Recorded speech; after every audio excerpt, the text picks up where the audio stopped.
Saudara-saudara kaum muslimin rahimakumullah. Yang ketiga, musuh iblis ghaniyun mutawadhi. Orang kaya yang rendah hati.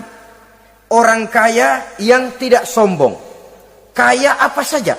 Baik kaya oleh karena ilmu. Orang yang kaya karena ilmu disebut orang alim. Baik kaya karena materi. Orang kaya karena materi dinamakan hartawan. Baik kaya karena kedudukan. Orang yang kaya karena kedudukan dinamakan pejabat. Orang kaya yang rendah hati itu musuh iblis. Beruntung dia menjadi musuh iblis. Iblis tidak senang ada orang kaya tidak sombong.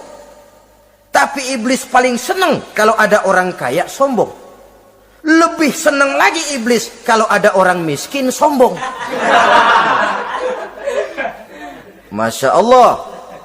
Orang kaya sombong, walaupun iblis senang, orang masih bilang pantas saja dia sombong, kaya apaan aja punya.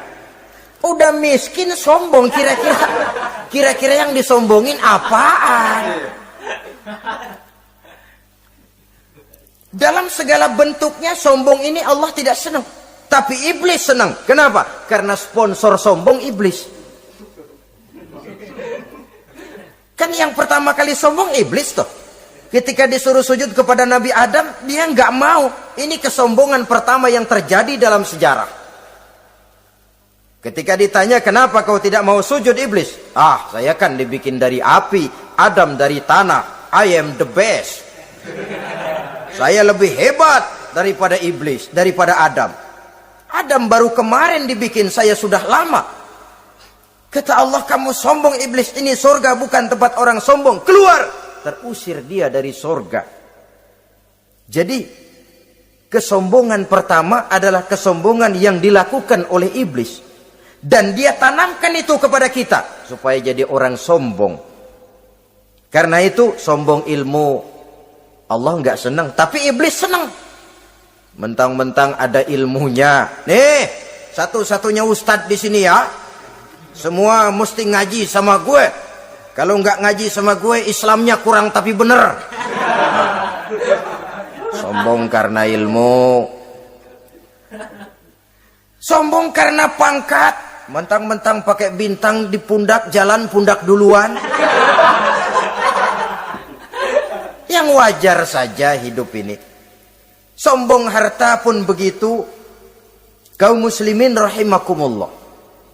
Orang kaya yang rendah hati dimusuhi oleh iblis, tapi dicintai Allah, dicintai Rasul, dicintai malaikat.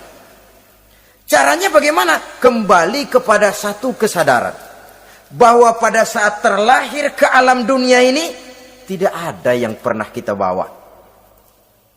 Kalau sekarang kita punya rumah, punya kebun, punya kendaraan, punya pabrik, punya segala macam benda, apa itu? Titipan. Pada suatu saat akan diambil kembali oleh yang menitipnya. Kalau titipan itu pandai kita jaga, pandai kita syukuri, titipan akan makin banyak. Sama juga kita dalam kehidupan. Kalau orang bisa kita percaya, saya mau pergi ke luar negeri, rumah saya titip kepada tetangga. Saya pulang dari luar negeri, isi rumah tetap, tidak berkurang. Malah dibersihi, malah disapu, dihilangkan kotorannya.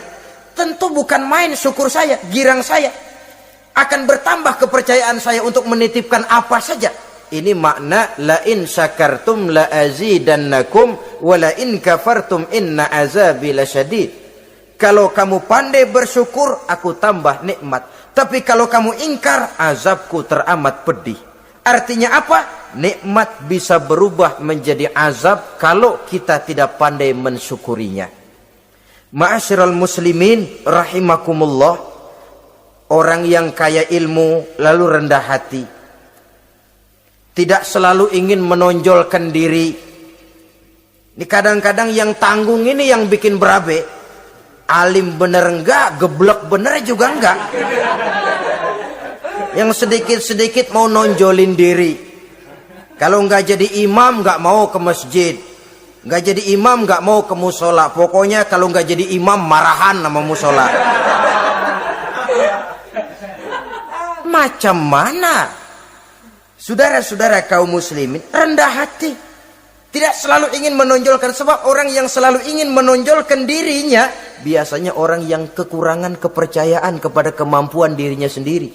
Dia selalu ingin dinomorsatukan, dia selalu ingin ditempatkan pada ranking teratas. Dia tidak percaya diri. Orang yang percaya diri dapat bersikap wajar dalam kehidupan. Begitu juga kaya karena harta, dengan menyadari bahwa harta bagaimanapun banyaknya titipan dari Allah, pada suatu saat akan kembali. Dia harus dimanfaatkan sesuai dengan kehendak yang menitipnya. Begitu juga kaya oleh karena pangkat, kedudukan dan jabatan. Pada suatu saat jabatan itu akan hilang dari diri kita.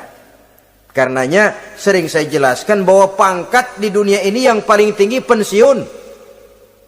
Titel yang paling akhir almarhum.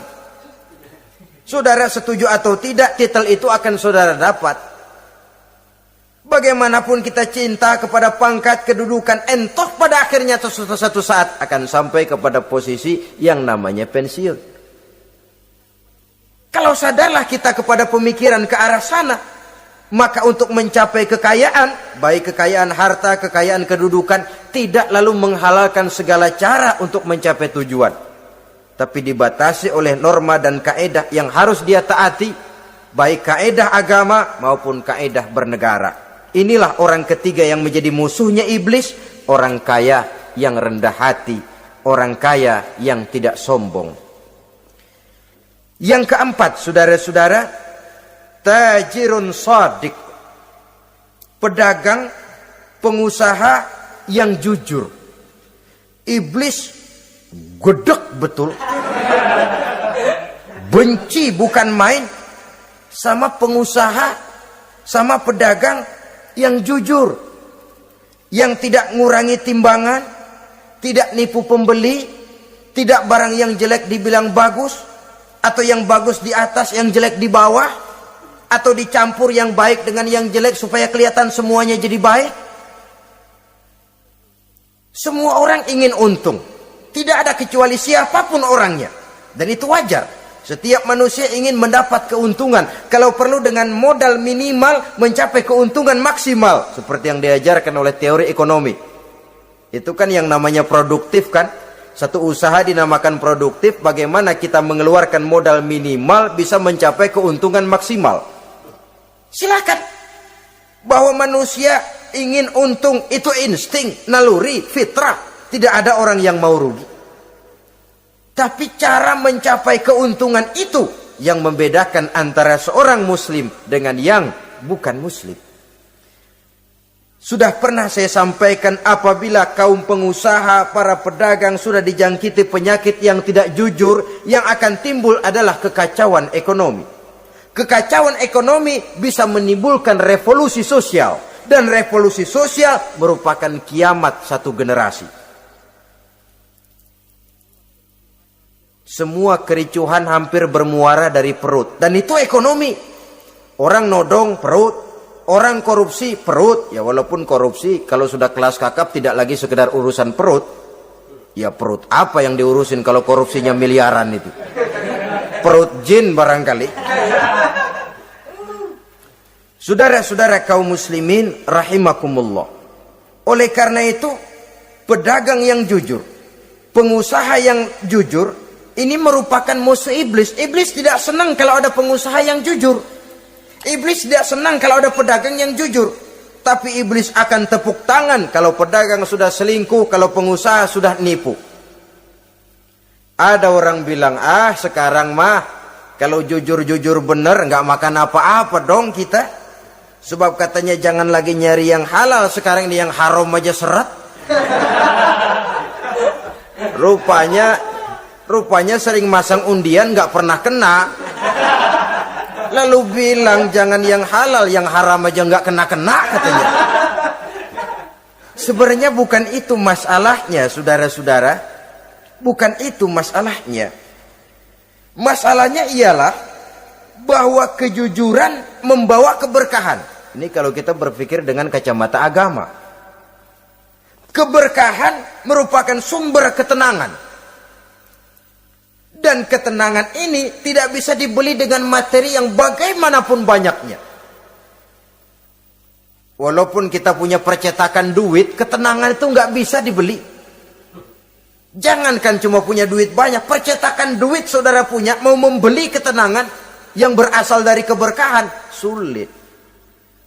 Jadi kejujuran membawa keberkahan, keberkahan membawa ketenangan. Jangan macam dulu tukang sol sepatu. Ditanya oleh temannya, "Bang, ngesol satu hari dapat berapa?" 200 rupiah. Sembayang enggak? Enggak. Islam? Islam, kalau Islam mah. Kata temannya, "Sembayang dah, kali aja besok dapat rezeki lebih banyak." Yang benar, iya. Sebab kalau orang sholat itu Allah dekat, nanti rezekinya ditambah. Bener ah? Bener. Subuh sembayang dia.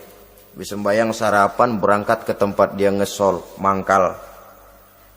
Dari pagi sampai jam 11 belum ada juga yang ngesol. Mulai bimbang hatinya.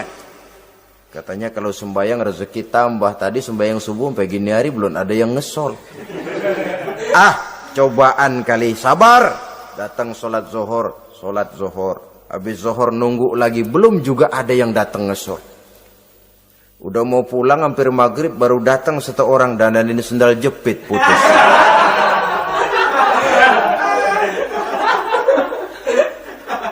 Sudah bayar 25 rupiah, pulang dia si tukang sol ini, ketemu sama temennya yang nyuruh sholat tadi. Ditanya, "Bagaimana penghasilan ini hari?" Apa dijawab? "Gua kapok deh sembahyang."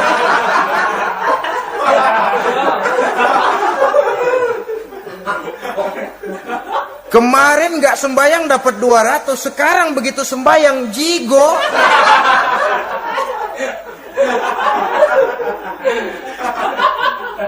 Dia tidak sadar bahwa dengan dari kacamata agama, 25 rupiah yang membawa berkah jauh lebih baik ketimbang 200 uang panas.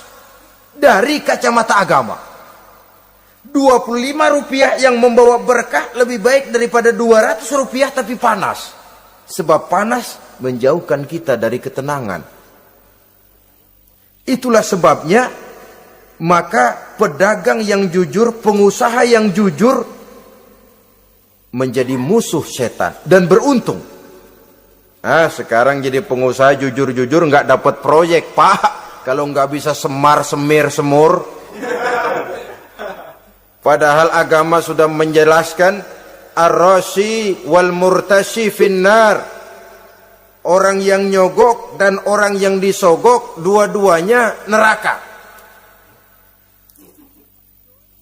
Kenapa? Join termasuk ta'awanu 'alal ismi wal udwan. Bertolong-tolongan dalam berbuat dosa dan kesalahan. Kalau hadiah, lain hadiah. Kalau sodako, lain sodako. Tapi yang namanya semir, suap, ar-rashi wal murtashi finnar. Saudara-saudara kaum muslimin rahimakumullah. Jadi pedagang yang jujur, pengusaha yang jujur merupakan salah satu roda perekonomian. Kegoncangan ekonomi akan menimbulkan dampak sosial yang sangat luas dan kompleks. Yang pada giliran puncaknya, dampak paling negatifnya, dia sanggup menggerakkan terjadinya revolusi sosial. Bukankah sebagian besar gerak hidup manusia dimotivasi oleh keinginan untuk mempertahankan kelangsungan hidup? Dan kelangsungan hidup artinya mulut. Mulut itu artinya perut, dan itu artinya makan. Setelah itu mungkin baru pangan, baru sandang, baru dia berpikir pakaian dan sebagainya. Jadi karena dia merupakan penggerak roda ekonomi, pedagang yang jujur, pengusaha yang jujur mutlak diperlukan dalam kehidupan ini. Sebab sekali lagi, kejujuran akan membawa keberkahan, keberkahan memberikan ketenangan dalam kehidupan. Oleh karenanya kita umat Islam, biarin duit kita banyak, asal berkah. Itu tentu idealnya. Ketimbang dikit tidak berkah, lebih baik ia banyak, ia berkah.